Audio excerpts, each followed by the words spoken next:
Hello students, सब सभी को आपके अपने channel conceptual study with Ritesh में एक बार पुनः स्वागत है। इस वीडियो में स्टूडेंट्स हम अंडरस्टैंडिंग इंडिया का यूनिट जो है स्टूडेंट्स आपका यूनिट 1 का दोनों क्लियर हो चुका था। यूनिट 2 का फर्स्ट पॉइंट है स्टूडेंट्स, ठीक है, फर्स्ट चैप्टर आपका इस वीडियो में कंप्लीट करवाने वाला है। उसके बाद स्टूडेंट्स एक वीडियो आएगा और सारा ख़त्म करवा दिया जाएगा, ठीक है। सारा नहीं हो पाएगा स्टूडेंट्स तो आधा और मतलब कि इकाई आपका यूनिट जो है सो 8 तक लगभग ख़त्म कर दिया जाएगा। तो नेक्स्ट वीडियो को ज़रूर से देखिएगा स्टूडेंट्स, ठीक है, ताकि उसमें और सारा कुछ क्लियर करवा दिया जाएगा। क्योंकि स्टूडेंट्स टाइम थोड़ा कम मिल पाता है, इसलिए एक एक चैप्टर पर एक एक वीडियो आ रहा है, ठीक है। बाकी स्टूडेंट्स अगर नेक्स्ट वीडियो जो आएगा सो 2-4 यूनिट मिला के आएगा, ठीक है। तो वीडियो को देखते रहिए स्टूडेंट्स, ठीक है। और चैनल में नए हो तो ज़रूर से सब्सक्राइब कर लीजिएगा स्टूडेंट्स, ताकि आपको बहुत सारा वीडियो मिलने वाला है, ठीक है। तो जैसे कि स्टूडेंट्स यूजी के सारे सेमेस्टर एंड पीजी के सारे सेमेस्टर्स वगैरह का इंपॉर्टेंट क्वेश्चन वगैरह और साथ में कुछ क्लासेस भी होते हैं स्टूडेंट्स, तो ज़रूर से सब्सक्राइब करके रखिएगा, ठीक है स्टूडेंट, ताकि आप तुरंत वीडियो देख पाएंगे स्टूडेंट्स, ठीक है। तो वीडियो को शुरू करते हैं स्टूडेंट्स। आज का जो रहेगा वो है आपका भारत के नाट्य शास्त्र कालिदास, पाणिनि और पतंजलि, इनके बारे में है, ठीक है स्टूडेंट्स। तो वीडियो को शुरू करते हैं।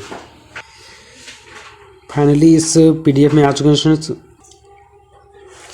इसमें आपका है भारत के नाट्य शास्त्र, ठीक है, भारतीय शिक्षा और साहित्य का विकास। जो भारत में जो है शिक्षा और साहित्य का विकास किस प्रकार से हुआ, किन परिस्थितियों के कारण हो, मतलब इस सारा इसमें आपको पढ़ना है, ठीक है। तो भारत के नाट्य शास्त्र के पहले नाट्य शास्त्र के बारे में जान लेते हैं, ठीक है।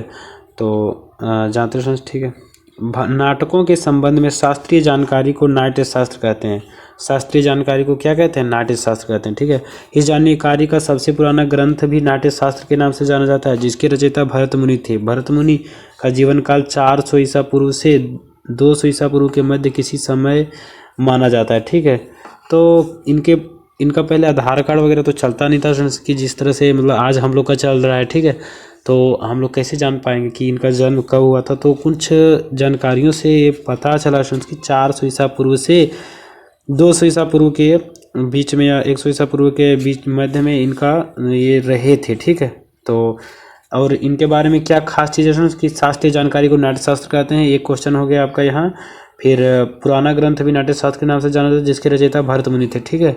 तो ये आप जान लीजिए, ठीक है। अब कालिदास पर चलते हैं। कालिदास के बारे में बहुत कहानियाँ आप लोग सुन रखी होंगी, ठीक है।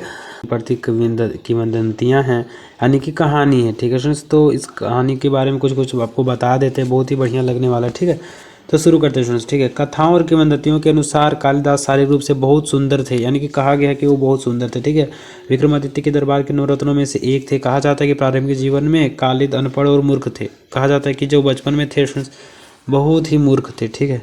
ये आप सुने होंगे, ठीक है। जिस डाली में बैठे थे उसी डाली को काट रहे थे, वाला आप सुने होंगे, ठीक है।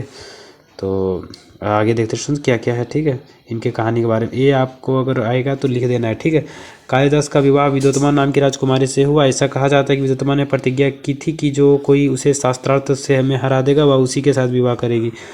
जब विद्योतमा ने शास्त्रार्थ में सभी विद्वानों को हरा दिया तो हार को अपमान समझकर कुछ विद्वानों ने बदला लेने के लिए विद्योतमा का विवाह महामूर्ख व्यक्ति के साथ करने का निश्चय किया, ठीक है। क्या हुआ कि विद्योतमा जो थी बहुत ही ज़्यादा जानती थी, ठीक है। तो विद्योतमा यानी कि नाम ही से स्पष्ट हो रहा है कितना ज़्यादा उनके अंदर ज्ञान था, ठीक है।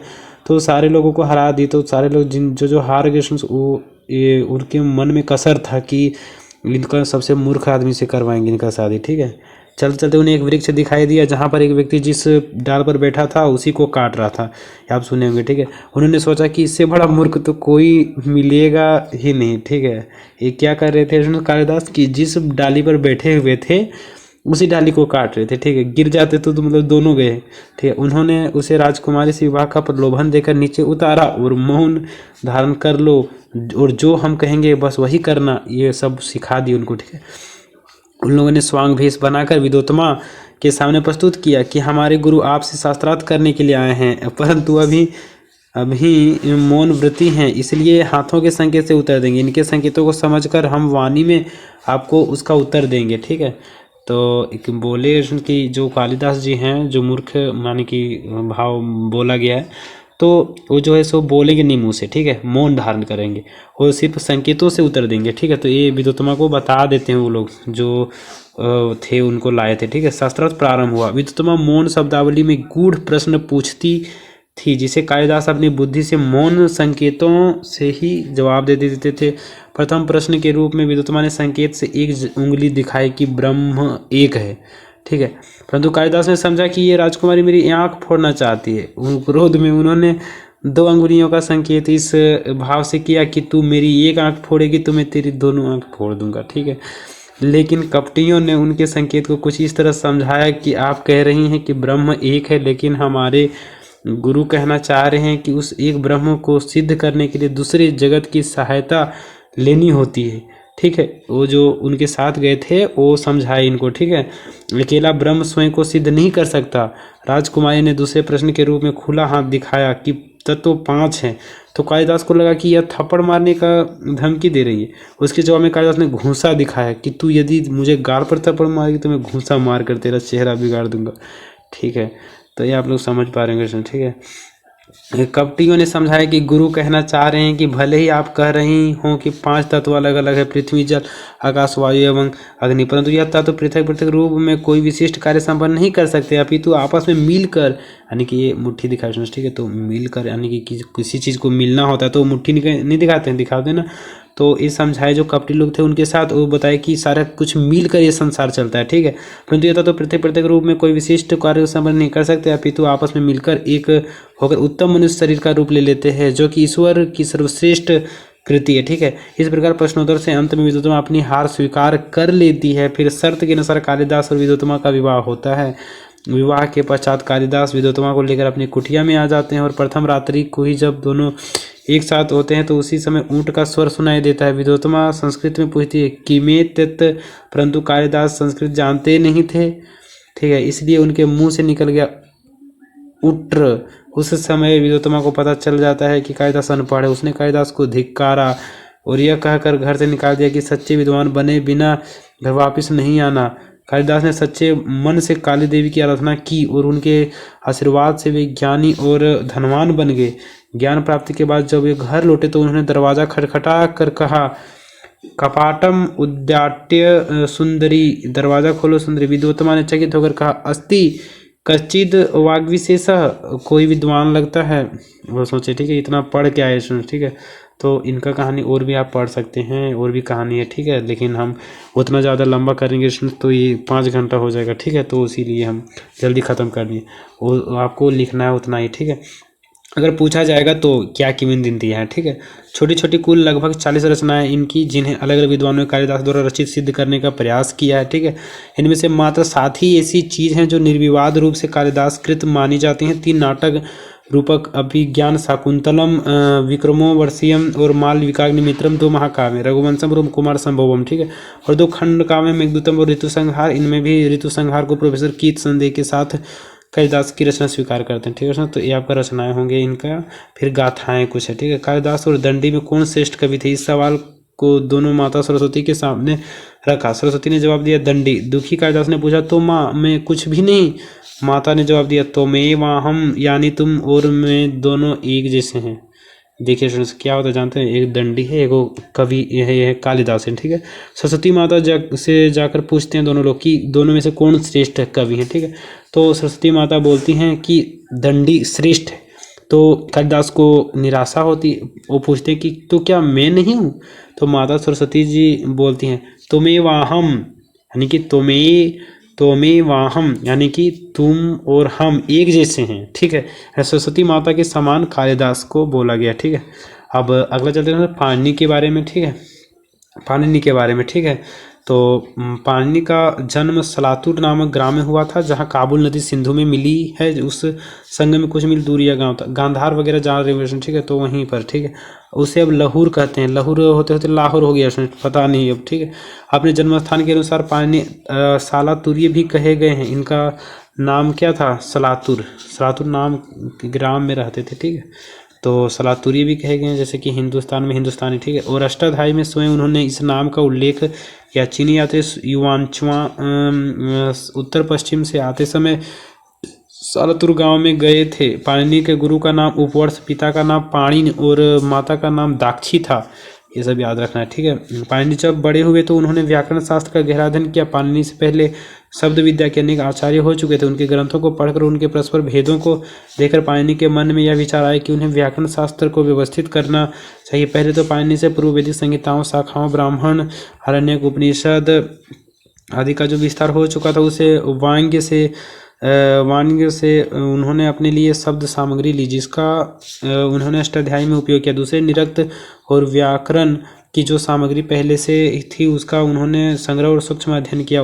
इसका प्रमाण भी अष्टाध्यायी में है, जैसा शाक्टायन, साकल्य, भारद्वाज, गार्ग्य, सैनक, अपसली, गालब और स्फोटायन आदि में। ठीक है, तो आचार्यों के मतों के उल्लेख से ज्ञात होता है शाक्टायन निश्चित रूप से पाणिनि से पर्व के व्याकरण थे, जैसे निरुक्त काकर यास्क ने लिखा है। शाक्टायन का मत था कि सब संज्ञा शब्द धातुओं से बनते। पाणिनि ने इस मत को स्वीकार किया, किंतु इस विषय में कोई आग्रह नहीं रखा और यह भी कहा कि बहुत से शब्द ऐसे भी हैं जो लोक की बोलचाल में आ गए हैं। ठीक है, और उनसे धातु प्रत्यय की पकड़ नहीं की जा सकती। तीसरी सबसे महत्वपूर्ण बात पाणिनि ने यह कि उन्होंने स्वयं लोगों को अपनी आंखों से देखा और घूमकर लोगों के बहुमुखी जीवन को परिचय प्राप्त करके उन शब्दों को छाना। इस प्रकार से कितने ही सहस्त्र शब्दों को उन्होंने इकट्ठा किया। ठीक है, तो ये पाणिनि कम पहुँचे हुए इंसान नहीं थे। ठीक है, इन्होंने बहुत कुछ किया अपने जीवन में। ठीक है, ये जो है सो व्याकरण की रचयिता हैं, एक तरह से कह सकते हैं। ठीक है, समयकाल, इनका समयकाल अनिश्चित तथा विवादित है। हम बताएं कि आधार कार्ड वगैरह तो पहले था नहीं, जो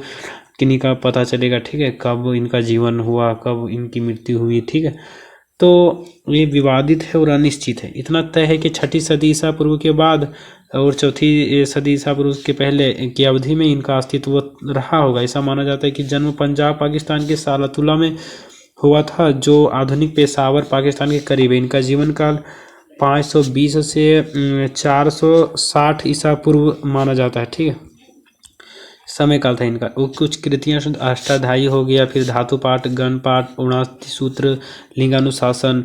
ठीक है, इनके साथ साथ कात्यायन ने पाणिनि के सूत्रों पर वार्तिक लिखे। पतंजलि ने पाणिनि के अष्टाध्यायी पर अपनी टिप्पणी लिखी, जिसे महाभाष्य के नाम दिया। महा प्लस भाष्य, समीक्षा, टिप्पणी, विवेचना, आलोचना। ठीक है, तो ये सब आप समझ सकते हैं। ठीक है, अष्टाध्यायी था इन्हीं का। अब लास्ट पॉइंट देखते हैं पतंजलि के बारे में। ठीक है, पतंजलि के बारे में पतंजलि प्राचीन भारत के एक मुनि और नागों के राजा शेषनाग के अवतार थे, जिन्हें संस्कृत के अनेक महत्वपूर्ण ग्रंथों का रचयिता माना जाता है। इनमें से योग सूत्र उनकी महानतम रचना है, जो योग दर्शन का मूल ग्रंथ है। भारतीय साहित्य में पतंजलि द्वारा लिखित 3 मुख्य ग्रंथ मिलते हैं: योग सूत्र, अष्टाध्यायी पर भाष्य और आयुर्वेद पर ग्रंथ। ठीक है, तो पतंजलि का है। ठीक है, कुछ विद्वानों का मत है कि ये तीनों ग्रंथ एक ही व्यक्ति ने लिखे, अन्य की धारणा है कि ये विभिन्न व्यक्तियों की कृतियाँ हैं। पतंजलि ने पाणिनि के अष्टाध्यायी पर अपनी टीका लिखी, जिसे पतंजलि जो था, पाणिनि के अष्टाध्यायी जो था व्याकरण वगैरह तो उस पर अपनी टीका लिखी। ठीक है, महाभाष्य का नाम दिया महा प्लस भाष्य, इन्होंने ही नाम दिया था। ठीक है, इनका काल कोई 200 ईसा पूर्व माना जाता है, 200 ईसा पूर्व के लगभग में। ठीक है, अब इनका और आगे देखते हैं। पतंजलि शुंग वंश के शासनकाल में थे। डॉक्टर भंडारकर ने पतंजलि का समय 158 ईसा पूर्व, दक्षिण बौथलिक ने पतंजलि का समय 200 ईसा पूर्व एवं कीथ ने उनका समय 140 से 150 ईसा पूर्व माना है। उन्होंने पुष्यमित्र शुंग का अश्वमेध यज्ञ भी संपन्न कराया था। इनका जन्म गोनार्ध, गोंडा, उत्तर प्रदेश में हुआ था। बाद में काशी में बस के ये व्याकरणाचार्य पाणिनि के शिष्य थे। तो स्टूडेंट्स, कुछ इनके बारे में, पतंजलि के बारे में दिया हुआ है। ठीक है, तो और आगे देखते हैं। इनका जो जन्म हुआ था गोनार्ध, गोंडा, उत्तर प्रदेश में हुआ था। बाद में वो काशी में बस गए। फिर वे व्याकरणाचार्य पाणिनि के शिष्य थे। जो पाणिनि अभी ऊपर में बताया स्टूडेंट्स, वो इनके गुरु थे। किनके? पतंजलि के। काशीवासी आज भी श्रावण कृष्ण पंचमी, नाग पंचमी को छोटे गुरु का, बड़े गुरु का नागलो भाई, नागलो कहकर नाग के चित्र बांटते हैं, क्योंकि पतंजलि को शेषनाग का अवतार माना जाता है। ठीक है, जो पतंजलि थे शेषनाग के अवतार थे। पतंजलि महान चिकित्सक थे और इन्हें ही चरक संहिता का प्रणेता माना जाता है। योग सूत्र पतंजलि का महान अवदान है। पतंजलि रसायन विद्या के विशिष्ट आचार्य थे। अभ्रक, विन्दास, अनेक धातु योग और लोह शास्त्र इनकी देन है। पतंजलि संभवतः पुष्यमित्र शुंग, ये जो स्टूडेंट्स 195, ठीक है, 195 से 142 ईसा पूर्व के शासनकाल में थे। राजा भोज ने इन्हें तन के साथ मान का भी चिकित्सक कहा। ये बहुत बड़ा चिकित्सक भी थे। ठीक है, अब खत्म होने वाला वीडियो है स्टूडेंट्स, तो इसको भी देखिएगा, ठीक है।